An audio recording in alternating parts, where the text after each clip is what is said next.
Moi, je suis Cabu. Je suis le responsable conférence de l'association Nijikai, donc le responsable conférence de Jonetsu, et par extension le responsable de la convention de Jonetsu 2.0 pour cette année. C'est moi qui gère à la fois, enfin, surtout l'aspect conférence, mais aussi qui supervise un petit peu toute la convention sur cette édition.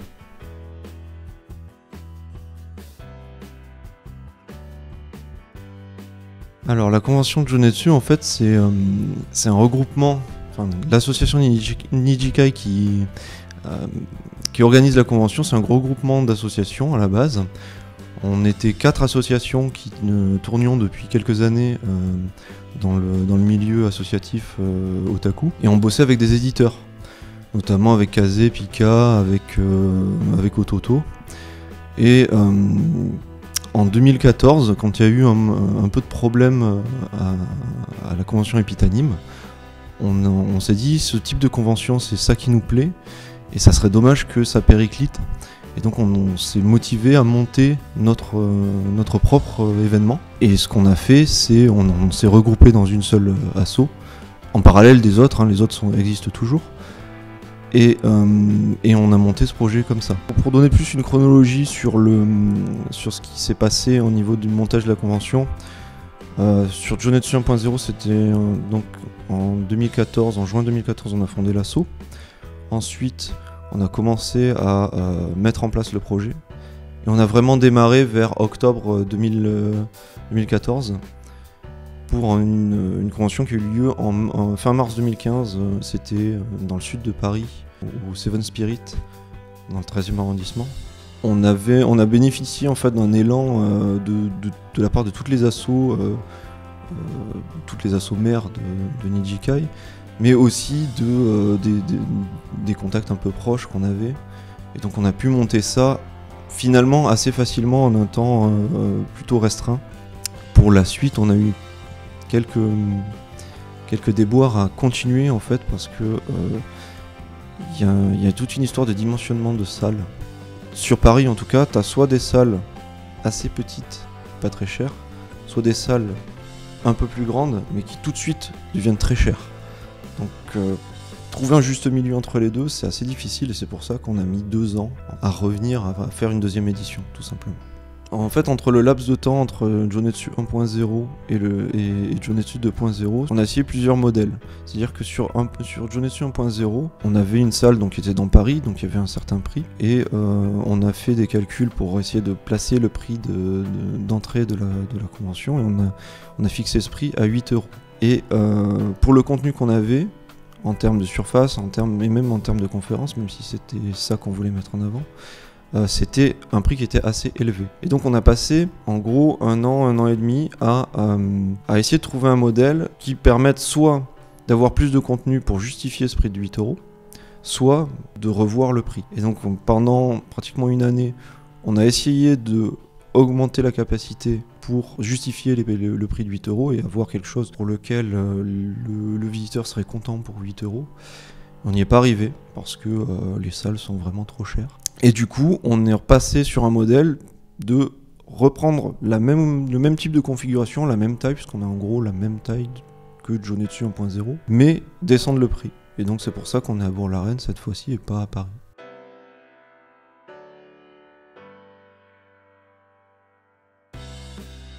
On s'est fixé un cadre et des objectifs. Et le cadre qu'on s'est fixé, c'est faire une convention qui soit pédagogique et une convention qui mette en avant le milieu amateur, parce que c'est quelque chose qu'on voit très peu mis en avant dans la plupart des autres conventions en France et en Europe. Et donc voilà, on a ces deux aspects-là. Un aspect pédagogique avec vraiment les conférences, des conférences assez pointues avec des professionnels qui viennent expliquer leur métier, mais aussi des amateurs qui viennent expliquer comment est-ce qu'ils vivent leur passion en fait, tout simplement. Et d'un autre côté, des amateurs un peu de toute la France et même d'ailleurs. On espère avoir des Japonais de plus en plus. Qui sont le centre en fait de la partie exposition de la convention. On essaie de faire une exposition où il y a un peu des pros, s'ils veulent bien venir, mais surtout mélanger entre les pros et les amateurs. On veut pas faire un village fanzine et une partie pro. On veille toujours sur le plan à mettre les pros au milieu des amateurs et pas l'inverse.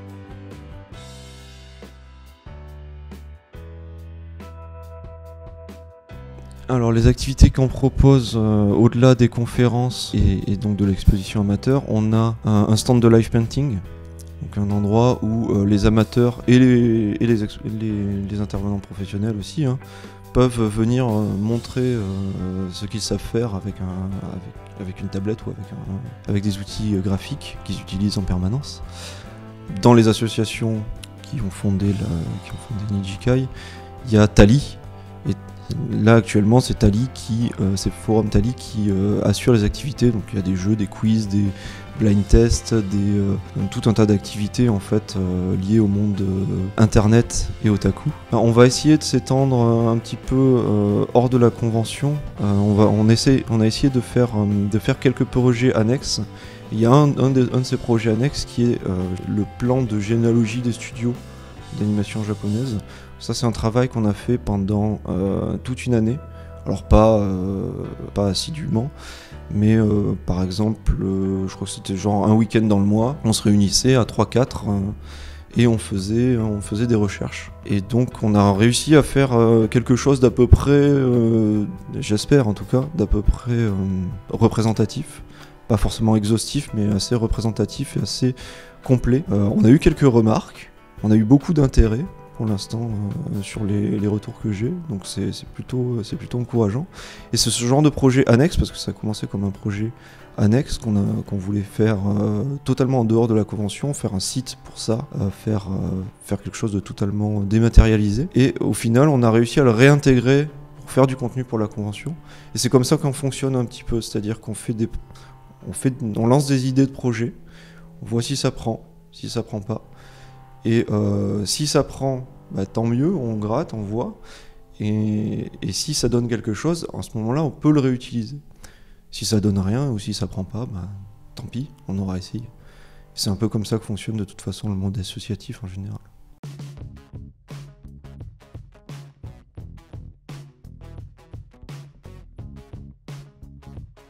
Venez à Jonetsu, on est gentil, on est passionné, on a des conférences qui sont pour la plupart intéressantes, en tout cas je l'espère. Donc n'hésitez pas à vous renseigner sur le site jonetsu.fr, n'hésitez pas à dialoguer avec nous sur les réseaux sociaux et on répondra à vos questions, et si vous voulez venir faire un tour, c'est avec plaisir qu'on vous accueillera.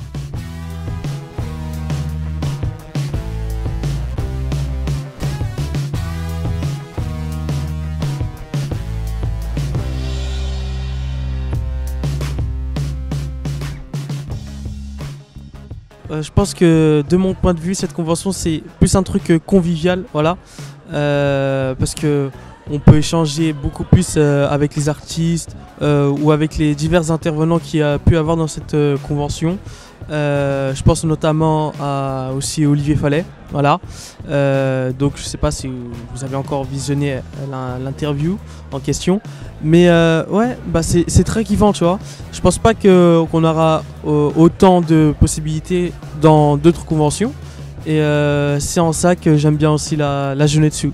Voilà, je me pose, je dessine, je joue, je parle avec les gens, je parle avec toi le caméraman. Et ouais, c'est du kiff total. Voilà. Je trouve ça vraiment sympa. Déjà, le fait qu'elle est plutôt accessible, que tout ce qui est nourriture, etc. est accessible aussi, ça c'est vraiment cool. Les conférences proposées sont vraiment sympas. Il y en a pour tous les goûts, il y en a pour tout le monde. Enfin, par exemple, hier j'étais moins intéressée, mais aujourd'hui il y avait vraiment des trucs très intéressants. Donc ça, super.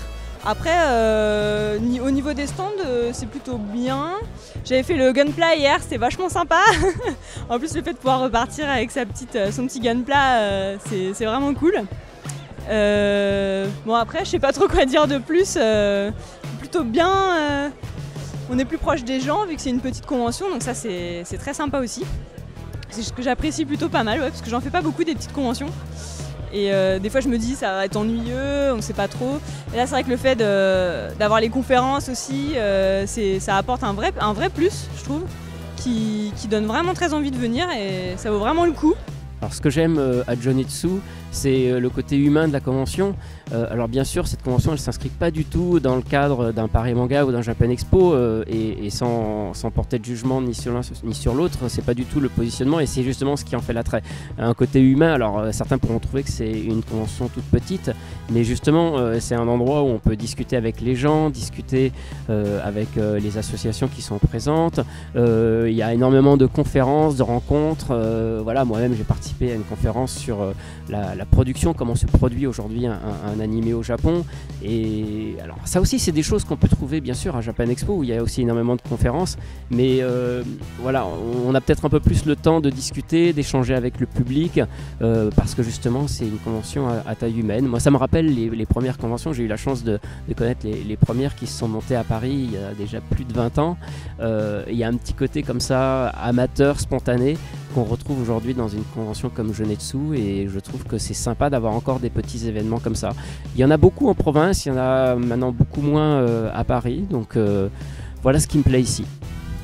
Du coup je suis Mio, je suis artiste et je vends à Jonetsu, et moi c'est une convention où j'avais déjà fait la première édition en fait, et je trouve que l'ambiance s'est vraiment améliorée, il y a plus de monde et on a l'impression que les gens sont toujours très intéressés. Ils passent beaucoup de temps en conférence, mais ils viennent aussi beaucoup passer nous voir. Et moi, honnêtement, c'est très positif pour moi.